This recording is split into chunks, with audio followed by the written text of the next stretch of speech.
Hello, everyone. Today we're talking to Dr. Thomas Sugar. Tom Sugar is the Associate Dean for Barrett, the Honors College at ASU Polytechnic, and a professor and graduate program chair for Systems Engineering and Manufacturing Engineering in the School of Manufacturing Systems and Networks. His research focuses on compliant wearable robotics, utilizing tunable springs to enhance worker wellness and improve quality of life. Dr. Sugar holds dual bachelor's degrees in business and mechanical engineering, as well as a doctoral degree in mechanical engineering from the University of Pennsylvania. Before joining academia, he worked as a project engineer for W.L. Gore and Associates. At Arizona State University, he has held faculty positions in the departments of mechanical and aerospace engineering, and manufacturing systems and networks. Dr. Sugar is recognized as an ASME Fellow and IEEE Senior Member. Welcome, Thomas. Thanks for participating in our podcast. Thank you for the kind introduction, Josh, and it's good to see you. Yeah, likewise. So I want to go back in time a little bit to when I first discovered your work, when I was working on powered prosthetic ankles at CMU. Mm-hmm. So you developed the SPARKy ankle that was licensed to Spring Active and then acquired by Oser. I thought you could maybe set the stage with some of the highlights from that incredible journey. Sure. So we started doing some work at ASU, and there was a lot of great work at MIT and Vanderbilt and ASU and Carnegie Mellon and other places. And so we started in that area. Actually, we got into that area in prosthetics because I had a graduate student, Dr. Joseph Hitt, who was working at, working with the military and wanted to do a military-related project. And so we thought about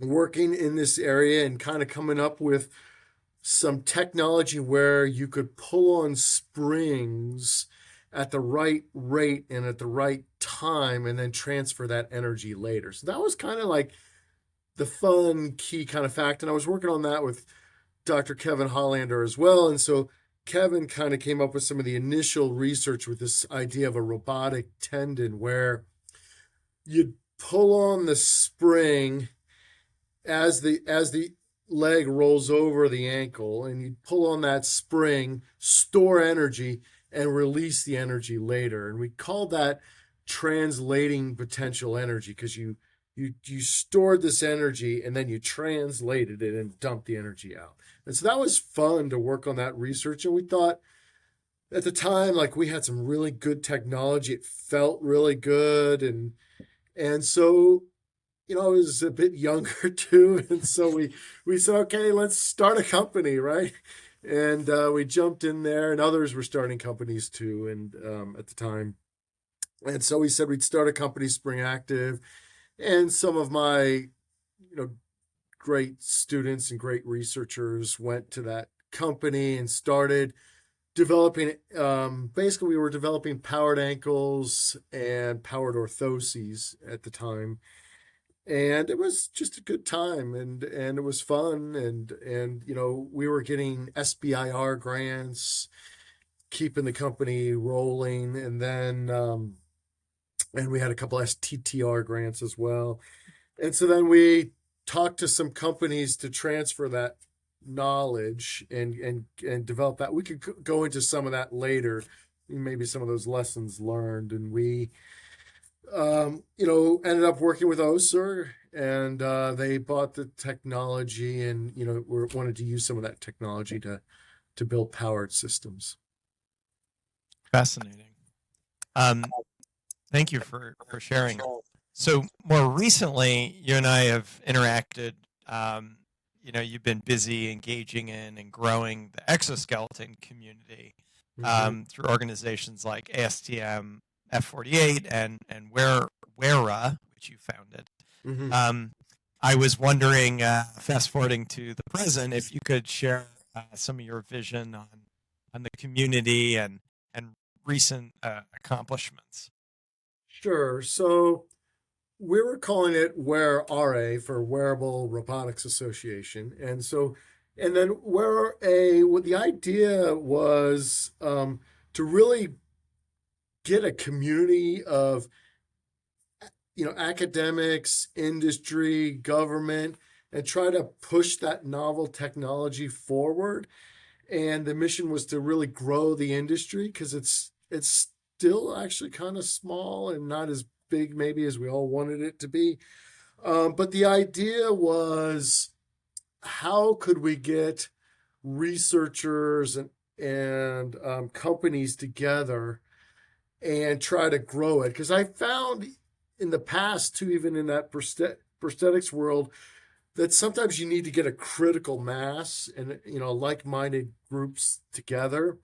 And so what we did in the past with WearRA is we sponsored innovation challenges. We hosted some conferences in the US and Europe. We actually had a couple in Asia.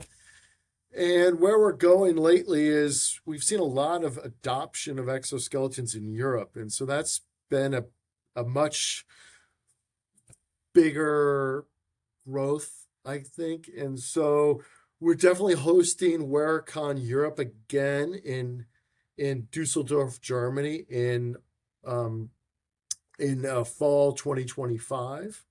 And so that's definitely been a push of ours, because we're working with this A+A conference, which is the largest PPE conference in the world. And they had about 65,000 people at that conference. And we had about 3,000 to 5,000 people going through an exo park, which was exciting. That was actually quite exciting, because what happened was there was a lot of companies around the outside. So 10 to 12 companies around the outside. And then there was a park inside where you could try out the exoskeletons. You could do logistics tasks and different things like that. So still working hard, still trying to grow that industry. We kind of transitioned from, because after I stopped the medical exoskeletons, medical prosthetics and orthotics, I started working into exoskeletons for industry and occupations, because we thought that could be a bigger growth area. And it has been a big growth area in Europe and Asia, and we're seeing it in the US, but Europe is strong right now. Thanks for sharing. I didn't realize you had made that transition and the reasons for it. I see what you're talking about. Yeah, some of the reasons I made the transitions were, and you probably have seen this, is medical devices are quite hard to get to market. And that's actually, I alluded to this. That was some of the thinking about working with OSER and stuff, is that when you want to build a medical product, you've got to get FDA approval. You've got to do, you have a lot of certifications. It's also, I think, just tougher to get to market on a medical device. And so we thought, well, if we go to an industrial or occupational exoskeleton, actually, you don't have to have FDA clearance for those devices. Now, you do have to have FDA clearance for a medical exoskeleton. So as soon as you make any medical claim, you'd have to get FDA clearance for that. But you don't need, extra certifications and things like that if you're doing a military exoskeleton, if you're doing an occupational exoskeleton, or like industry logistics, or even let's say you're doing a consumer exoskeleton, like let's say you're doing something for skiing or for soccer or something like that. And so we kind of transitioned over to that because we thought that marketplace would grow quicker and faster. So we kind of transitioned there. As I said, we've seen it grow quite strong in Europe. So you and I both straddle this academic R&D with industrial application, and while you've been doing it longer than I have, you've described some of the shifts, both for you personally and the industry. I'm curious for your feelings on sort of how it's going in terms of translation from the lab to the workplace.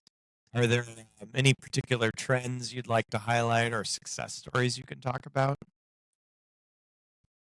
Sure. I think that Trends are there's a lot of great, young researchers, it's at Stanford, Utah, Vanderbilt, Harvard, the Wyss Institute, and MIT, obviously. And so I think the trends are that people are really trying to develop devices. Certainly, the trends are kind of write provisional patents, and then get the journal papers out there, then maybe get the patents, start some companies. So I think the trends are people are working hard. I think obstacles would be it's a lot harder than you thought it would be. Like, right, as an academic, you come up with this fabulous idea and this fabulous product, and you think everyone will love it. And 5 to 10 years later, it's still not as far as you wanted it to go, or be there. I think some of the trends are more, now this is just globally. I think some of the trends are more passive designs than the robotic designs. I think, and so you and I both, have worked in powered, orthotics and powered bracing and powered prosthetics. We wanted that to go further. But it's harder, right? Because just the costs, just the marketing and the business acumen you need to get those things out there. Positives are that the U.S. government's willing to pay for basically robotic bracing. I don't know if you've seen that, right, for the elbow, and they're willing to pay for the spinal cord injury devices. And so, those are power devices and things like that. So I think it's there. I don't know. Any thoughts for what I said, or any other follow-up questions? Or It definitely resonates with me. This trade-off between the benefits and limitations of robotics versus purely mechanical, clever devices. I feel like they hopefully feed each other, and yes, over time, yes, both will meet different needs.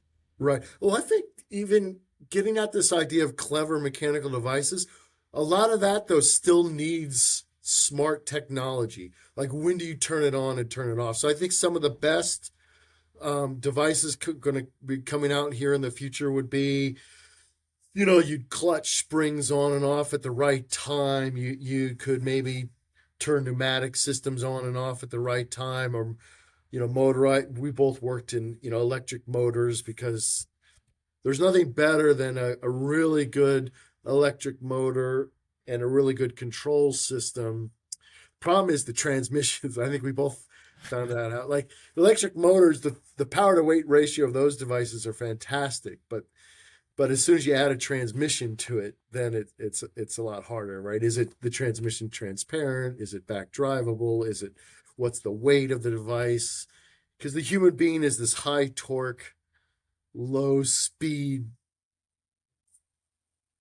device system, I guess I should say that. And then but motors are these high, the not really nice brushless DC motors are high, 18,000, 20,000 RPM systems, and they don't make, humans and motors don't match as well as we want them to. Well, I cheat by putting the actuators off board, but Right. I'm curious, are you uh, getting deeper and deeper involved in actuator development in your projects? Well, what we've done, with Dr. Hollander, is we've done some really clever transmission devices. So, like on that Air Force, we call the Air Force exoskeleton for aerial porters, where we were pushing large things. We had a back drivable device that had, like, let's say a 450-to-1 gear ratio that was still back drivable, because we used like a ball screw. We used like a motor to a ball screw to a lever arm. There were some really clever transmissions there that made it back drivable and still lightweight. So we could do some interesting things there. So we've always spent some time there. I don't know if people gave us as much credit in there, where basically there was a motor, ball, screw, lever arm to a spring, and we'd always add springs at the end. We had springs at the end because they gave you that nice give, and actually, you didn't have to be so accurate, right? Because you had a spring in between the human being's hip and the device, right? Because if you felt every jitter and motion of the motor, it wouldn't feel as nice. I don't know if that resonates with you. Yeah, it does. Actually, all of the systems we build include series elasticity. Right. I'm curious, how have you optimized the spring stiffness across these different applications you've worked on? So we did some interesting things with as I said, like a robotic tendon. So at the ankle, let's say, we optimized, people I don't know if saw it so much, as we optimized the spring so that you were pulling on the spring, storing energy when the we were basically breaking the human's leg as it was going over the ankle. And then we released that energy later. And so what that allowed us to do was to never reverse the direction of the motor. So lots of other people were trying to reverse the direction of the motor under load, and then the motor would, burn up or stall, or you had to have a bigger motor and things like that. So basically, we pulled on the spring, and the human being pulled down on the spring, and we stored all this energy. And then when your foot went into a powered plantar flexion, the spring was collapsing and the motor was still going up in the same direction. So we never reversed the direction of the motor. And that was in some of those robotic tendon patents and things like that. And so that's what I mean by translating potential energy. So you're storing energy, and then the spring translates and you're dumping the energy out. And so we look at the velocity of the input side of the spring and the velocity of the output side of the spring, and those don't have to move in the same direction, and then also can move in the same direction. So we never liked F equals KX.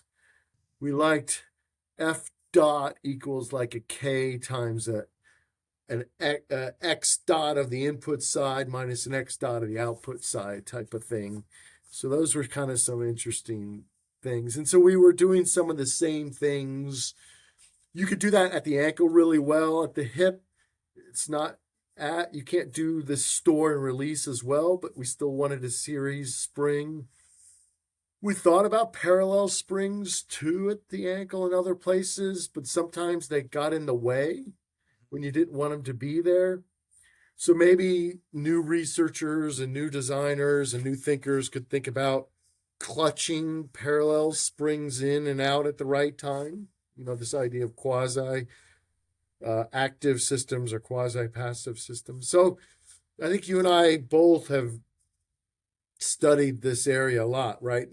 A parallel spring versus a series spring versus a motor versus clutching. Thoughts? Is that absolutely interesting? Yeah. Yeah. It strikes me that you've over your career worked on quite a few different applications of wearable robotic technologies, at the ankles, hips, all sorts of different joints, exoskeleton, prosthetic. I've done something similar. I'm curious how you have over time kind of focused, and what are you most excited about today? Yeah. Well, we focused mostly on the legs because I got, as an academic, so this is a disadvantage sometimes as an academic. As an academic, I kind of got pigeonholed into legs. I don't know if people realize some of my original work was a hand mentor. I was working with this company, Kinetic Muscles, and we had a pneumatic muscle, and we had an exoskeleton that was to help the hand, and then we had done an arm device for reaching and feeding, and that was for stroke rehabilitation.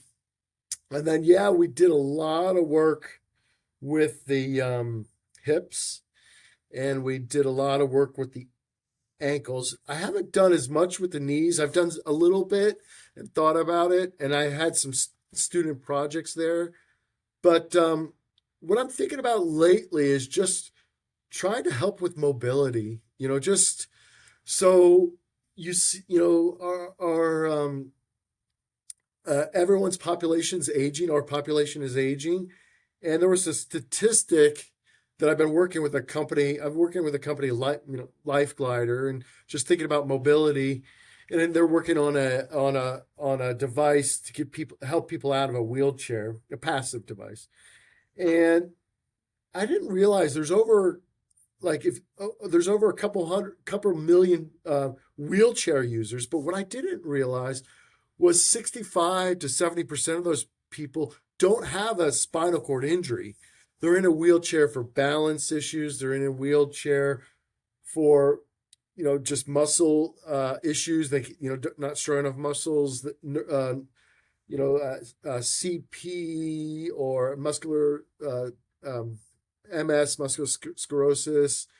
And so people just need devices to help them out of a wheelchair. So, do you use a cane? Do you use a walker? Do you use a rollator? And so a lot of times some of these canes and things that are in front of you, they make you lean forward. So they put the center of mass in the absolutely wrong position. So you're older and you're weaker and you're leaning forward. Your trunk is bent. And so then you fall forward, right? And so can we develop devices to get people standing up and standing up securely and walking around? Because I found that, if you I had a personal issue where I knew a father who was in a hospital for 24 days, and if you are in bed for 24 days, when you get up, you have to relearn how to walk. You have to, the muscle atrophy. I didn't realize either. You add your muscles in the front atrophy first, so you can't swing your leg, and so you scuff your foot. And so what I'm excited about lately is, again, thinking about how to help people walk, mobility. So we've got some passive devices, and then I think we could think about some bracing. So is a orthotic brace an exoskeleton, or is an exoskeleton an orthotic brace, right? So there's some of that too. And so we're thinking about just bracing systems to give people some strength, right? So when you're standing up, can you just unlock and lock at the right times and things like that. So. Fascinating. Yeah, I've been thinking more about this healthy aging space as Yes. well. Just came across a tech innovation program from the organization AARP. Mm-hmm. It's just an application area I hadn't thought of much, but it reminds me of what you were saying before about all the challenges getting medical devices to market. Perhaps this is an area where we can assist a disadvantaged aging population without facing some of the same commercialization barriers. Right. So what I've heard is, if you design things, that are just helping people with strength. So let's just say there's a baby boomer and they want to hike the Grand Canyon. They're 65 to 75, and they want a device, and they want healthy aging. You don't need the FDA approvals. Now, if you, again, and don't look up as a company, make sure you do your right due diligence. But if you don't make any medical claims, and as I heard once at a conference, and I liked the comment at a conference, they said, getting old is not getting sick, right? So getting old is not a medical condition. Getting old is a life condition, right? And so, you don't, how can we have this healthy aging? Help people go up and down stairs, help people walk. I'm a big believer in this when I've seen people is, make sure you walk, get your 5,000 steps in a day. It's important, especially as you get older. And I think this is an important problem, healthy aging, because certainly in Japan, they're further ahead in this area. Once I gave a talk in China about this healthy aging because they were a 4-2-1 society, 4 grandparents, 2 parents, 1 child. And I know there's changes, and then I know China is changing, that demographics as well. But still, right now, for the near future, there's that. Certainly, the U.S. we're aging as well, and people want to age gracefully, And so I think to the listeners, I liked once when I heard that in the talk where, getting old is not a sickness. Getting old is just part of life. Yeah, I appreciate that. One stat I've been quoting recently is 12% of Americans struggle to walk or climb stairs. It's Yes. a super prevalent issue. Yes. And I think the more we talk about the prevalency, the less maybe our field will be seen as niche-y. Yeah. I mean, I'm hoping this too is that the people that were in their 80s and 90s, typically, this is just generalizations, didn't want to use extra devices or didn't want to be seen using extra devices. But I'm thinking the younger baby boom generations, 65, are saying, hey, I'll give me something to help, so that I can walk, get up, do things, people I think are less afraid of putting on technology, right? Because when you and I got in this field, people said, it might be 20 years ago, 20 years ago that, I'm just trying to think. I'm trying to think that when we were first doing our prosthetics ankles, it was 2008. Yeah, you were a couple of years before. Right. So that would be 2010 for me. Right. So that would be about 16 years ago. But people were saying back then, no one will wear, these devices or things like that. But certainly the, really fancy carbon fiber feed, the titanium systems and things like that. And even by, I'd say 2015, 16, people would show off, their powered prosthetic systems and things like that. So I think things are changing. Certainly, I guess for me, why would I want like a cane if I could wear a brace that would make me, that would help my knees, right? Or, help, like let's say I want to hike the Grand Canyon. Going down the Grand Canyon, I could use a device to save my knees. And then even if it was just a device that would brake, like do the braking energy.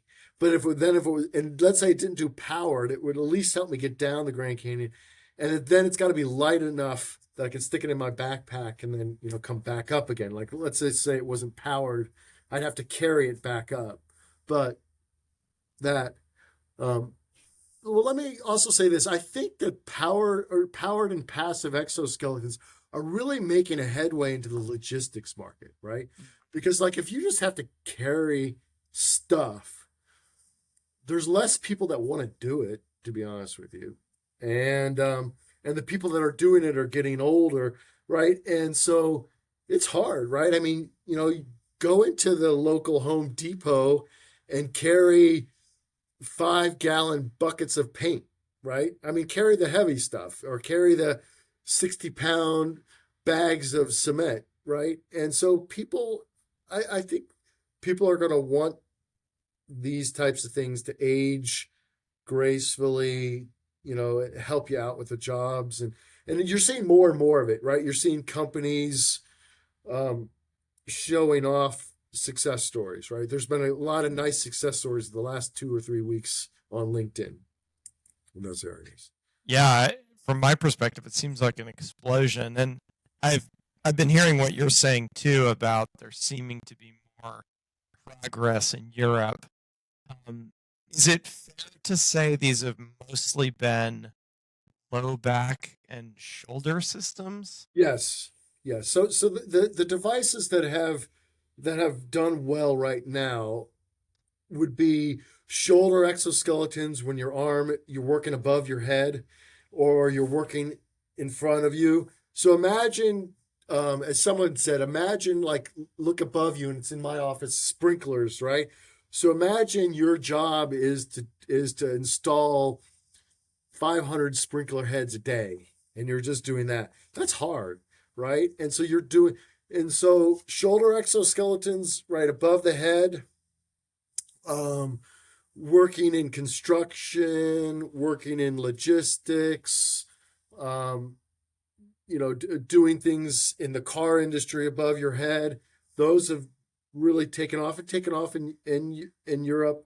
I have a friend at the Fraunhofer Institute, and he's working with Wearicon. He has something called Exo Workathlon. So he has, which I think is fantastic. He has um, really nice. Um,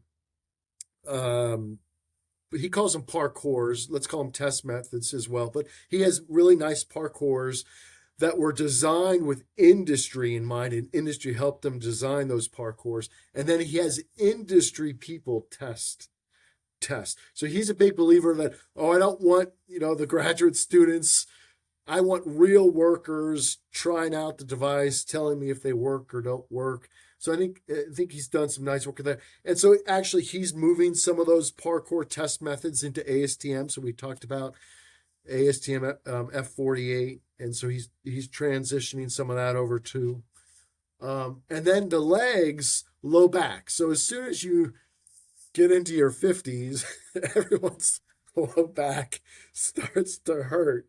And my low back, it was the first time in my life where I was like, I was working outside and like couldn't tie my shoes, and my low back was hurting, and I needed some help. And so you can imagine just leaning over. I was at a sorting place. So imagine you're at the post office and you're just leaning over sorting mail all day. Your low back is hurting. Or imagine you're getting out and moving things around in logistics, and you're working in giant warehouses. And so I think that's taken off too. Um, that area. Yeah, well, first of all, you mentioned Dr. Urs Schneider. I just want to give a shout out because we also interviewed him for this season of the podcast. So Oh, look out for fantastic. that. Yeah, great community. Great to know you guys together. Um, with these occupational exos, what you're saying matches what I've been seeing. I'm curious for your perspective on the passive versus active debate. I mean, clearly the passive devices, have a lower cost and complexity, which is helpful for commercialization.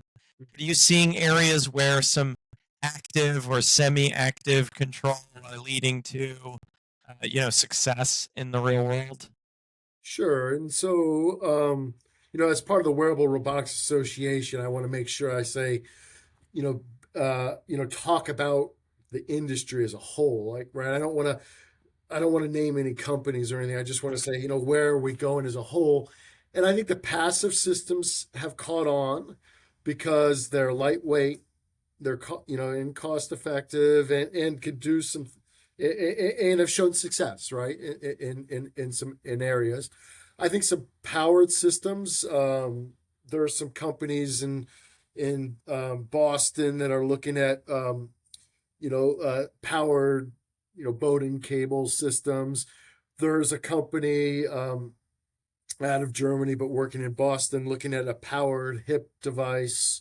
And I think where the I've developed power systems for the Army and for the Air Force. I think where the powered systems make sense is if you need that extra push. And also they make sense. You can turn them off when you don't need them. So, like, let's say, I'm working in an airport. I'm an aerial porter, so I don't need the device all the time. But when the airplane lands, I got to push 10,000 pound crates off the airplane and push 10,000 pound crates onto the airplane, right? And everyone says, well, don't they have trucks? Yes, they have forklifts. Yes, they have trucks that get them to the airplane. But once it's in the airplane, it's about weight and size. So there's not robotics in there. And I mean, people turn around and use, I think on my LinkedIn, you'll see some pictures of people pushing baby formula when there wasn't enough baby formula. So they're pushing baby formula onto the airplane, and there's 4 people pushing it on with all their might, right? And so on a passive system can only store the energy that you put in it and then get it back. But here's where I'm getting at. If you got a 10,000 pound crate, you need as much oomph or as much push as you torque or whatever you want to call it. You need enough, you need power that way, right? And so a powered system makes some sense. So I think you will see more and more powered systems out there. You'll see, powered hip systems. There is some powered. So there was a really nice powered shoulder exoskeleton using pneumatics out of Europe, and like, say your job is to grind drywall. Or another job I was talked to someone once was, let's say you're working in the pharmaceutical industry, and the walls and the ceiling are all stainless steel. And so your job once a week is to scrub the ceiling and to scrub the walls, spick and span or whatever you want to, as part of the FDA, let's say, approvals. I don't know everything there, but there's tough jobs out there, right? And so, a powered system could help you, right? Because your arms are above your head, for extended periods of time. Urs talked about welding, right? Where, let's say your job is to weld a seam, and he was showing that exoskeletons were helping with quality because you were doing a better weld, and you were helping the speed, right? Because at the end of the day, you're more tired. So I think if we can help with ergonomics, help with quality, help with productivity, then you got a big win, right? And I think that that helps a bit. Interesting. Yeah, I think us roboticists would do well to focus on, the passive, the opportunities for passive mechanisms to do good. But of course, I mean, the promise of this powered technology is really exciting. I have a bias towards the mobility related applications. Sure. Aerial porter application seems really cool and relevant to me. I was curious. The first thing I thought when I saw that, knowing nothing about aerial portering, is, do they not have access to winches? Yeah. So it's interesting is, I believe, don't totally quote me on this, but I believe in Europe, in like DHL planes and things, they'll have some robotic winches and things that they'll do some things there. But I think in the U.S. they have these ball transfers, so it should be good. But the problem is the ball transfers get a lot of sand and dirt in them. So, like, I think they work really well for the first 6 months, But then if your plane is 10 years old, you're like pushing and shoving those things on there. But yes, um, I think in America too, we could talk about this is just one thing we could talk about, which is like we have this kind of big, macho personality, Yeah. like I'm gonna shove that thing on there and we'll get it on there. Where I think in Europe, which is a good thing, in Europe they say you have to buy the best equipment for your workers to do a task. Mhm. And they have that mindset in Europe. And I'm hoping as a community, all of us, ergonomists, A's Team F48, Where Are A, you, me, academia, we can get into the community a little bit more like, yeah, you can push that stuff on the airplane, but when you're 45, you're going to be, you're going to have some you're going to go to an orthopedic surgeon, Right. you know, Those cultural differences I, make sense. I think there Um, is some cultural differences. And I think in Asia, they're willing to in Japan, they're really using a lot of the exoskeletons. There's an assist suit association in Japan. hmm, There's a Where Are A in the U.S. There's V-Day in Europe. Where Are A is international, but we're doing Europe too. I should say that. But anyway, I think there's cultural differences. So yes, it would be nice to have some robotic equipment on the airplane to help out with those boxes and things. So as I've learned more about, you know, aerospace, Air Force type of applications for this technology, I've been amazed at how old some of the planes are. I mean, some of them have been developed in the 50s. So, yeah, yeah, there's no simple story here. no. Um, so the aerial point exo, I'm curious, is this a area of active commercialization for you? Are you going to start another startup? So I'm not starting another startup, but there is Kevin Hollander and others are looking at a passive and a quasi passive version of it. So they have a Phoenix, and so people could look that up.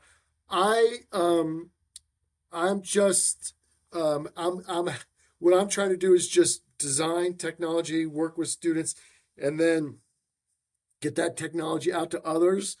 The only reason I'm not personally doing small companies is I want to be agnostic and as part of Where Are A. Mhm.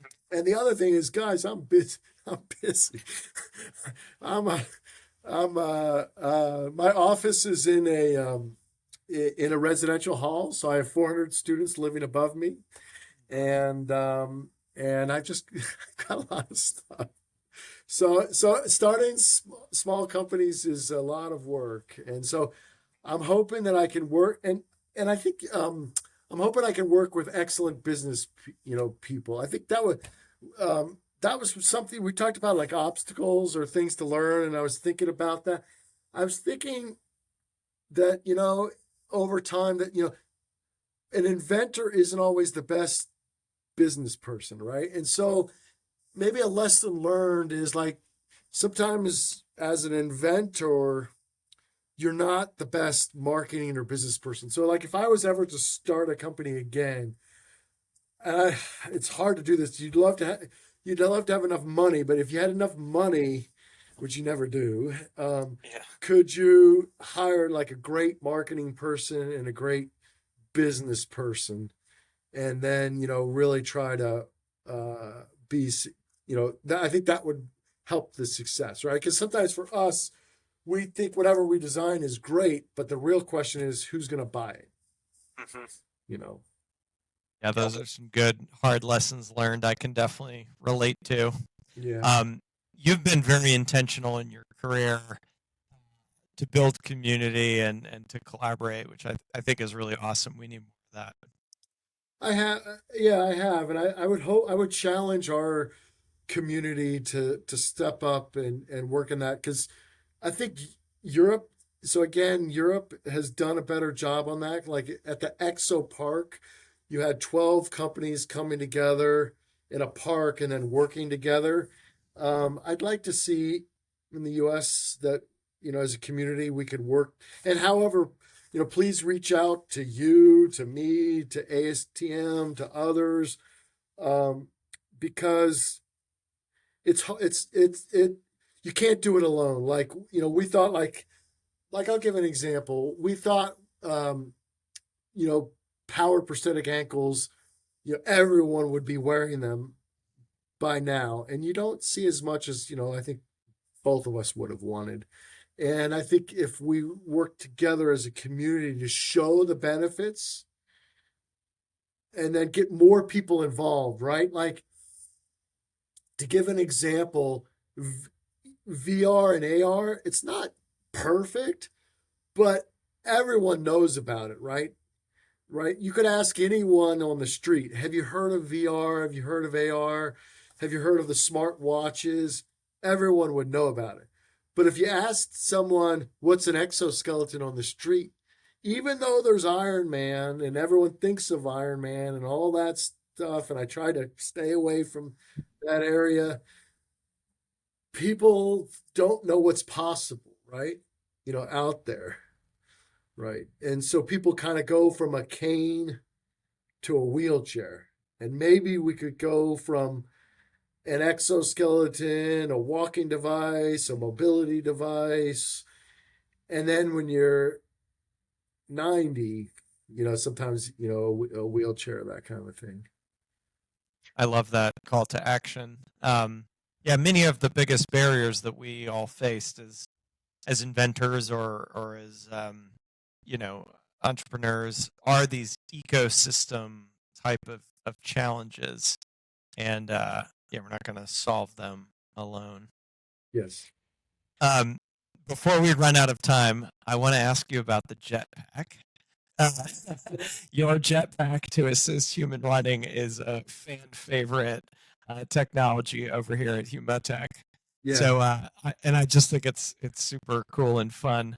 So, could you tell a little bit about this project to our listeners? And I know you're trying to avoid Iron Man, but it looks kind of like Iron Man. Well, there was some fun events and fun stories. I have to call out to Jason Carestis, who really did a bunch of work. He was an amazing inventor and designer and builder, and he actually was on Mythbusters. So one of my students, he actually was on Mythbusters for like a year, and just as anyway, you can look him up.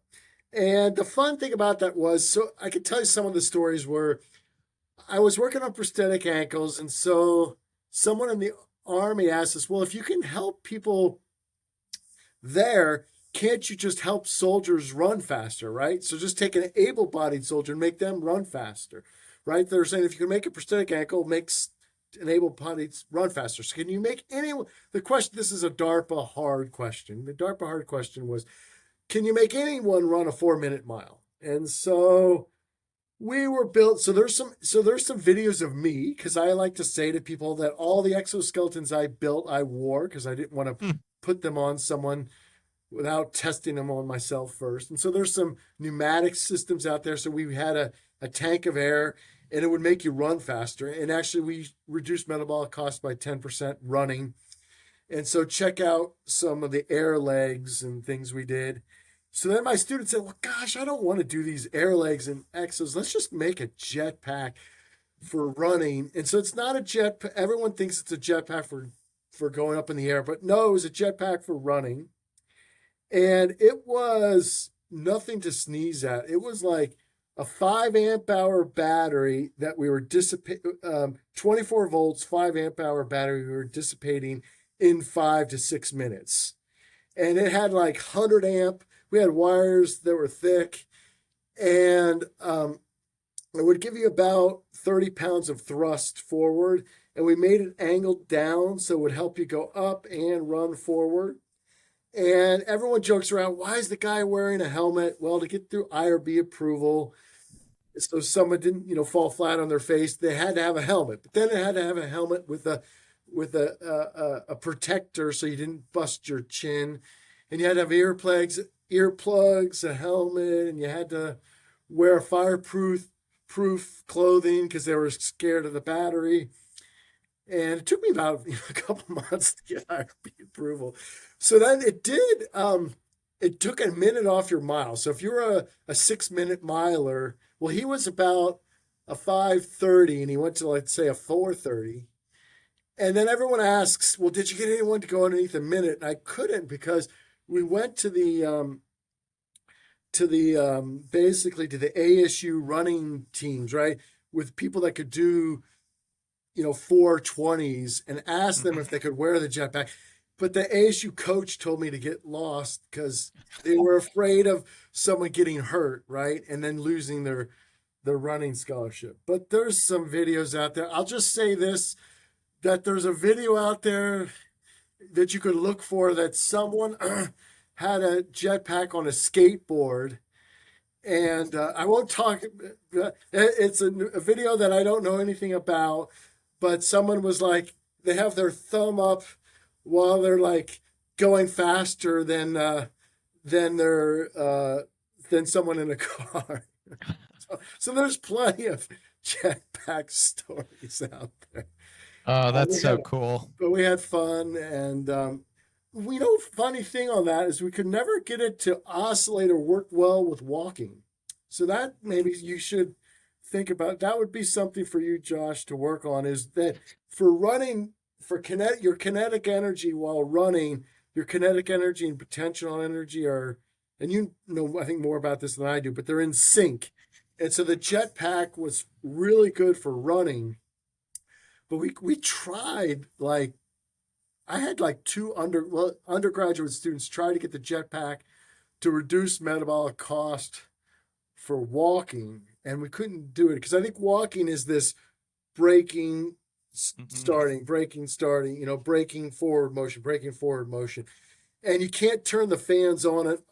I mean, you can, but you can't get them on and off fast enough. Yeah. And we tried to cover the bottom of the fan and have the fan covered, uncovered. We tried a couple of things, but anyway, it would be fun for someone out there. Make a walking device that reduces metabolic costs. I know the great work at Stanford and Georgia Tech on the walking and things like that. But yeah, but nobody has the audacity that Tom Sugar does to explore these types of ideas. I think it's amazing. Yeah. Thanks for sharing. So, yeah, we're getting to the end of our hour here, and I like to end these with a call to action. So I just wanted to ask you what advice you may have for the innovators in our audience who may be facing challenges on the rocky road to putting invention into practice. Dedication, hard work, perseverance, don't give up. I mean, I still have a great ankle. I would love to see that out there more. And then also, I think really think about, it's not even write down a business plan. It's really get out there and ask people, are they willing to buy the device? Or like, hey, how much would you pay for this? Hey, would you really wear this? Hey, is this comfortable enough or enough noise? Is the noise, sometimes there's some noise. Are you willing to live with that noise of a powered device? I'd love to see, could you hire that great marketing and business person? I think there's some companies out there doing well right now in the US market, and they've got some talented business teams. And I think that's the call to action. I think the other call to action, I think we talked about this already, is mobility. Something like, I was told 2 million people a year in the United States are going to purchase a wheelchair next year. And can we help those people out? Because they're not there is a spinal cord injury need, but there's a lot of need out there on, as you get older, your balance, you lose, I didn't realize this, you lose this sensation on the bottom of your feet, right? So you might still be able to walk, but you might trip and fall because you don't have feeling at the bottom of your feet from, diabetic neuropathy. And can I get a device to just help us out? So I think the call to action is for the inventors out there. It's tough. Maybe do it when you're young and persevere and get good business team. And for all of us as a community, can we come together and think about mobility? Yeah, you're making me think to the universities too. How I think the young engineers out there could use some more guidance on where this technology is needed. Mm-hmm. There's so many mobility challenges in the world that are not obvious, Mm-hmm. and you've shared a few in this hour that I think are good to think about. Mm-hmm. Well, thank you, Tom. This Well, has thank been you, super Josh. fun. It's wonderful to talk to you again, and let's talk more, and maybe through your podcast. I looked up last year's. You had phenomenal people on it last year, and so you've got a lot of great people, and so maybe through the podcast, get 20 of us together that were part of the podcast, and maybe a call to action and do some thinking and have some fun too. I mean, on all of this, you know, people told me you like to build gadgets. I was like, well, that's part of life, So I love that. That's a great idea. I'm going to have to steal that one. So okay, check your email. I'll be in touch. all right. We can even just get over by Zoom. Zoom works Yeah. really well. For the first Well, meetings.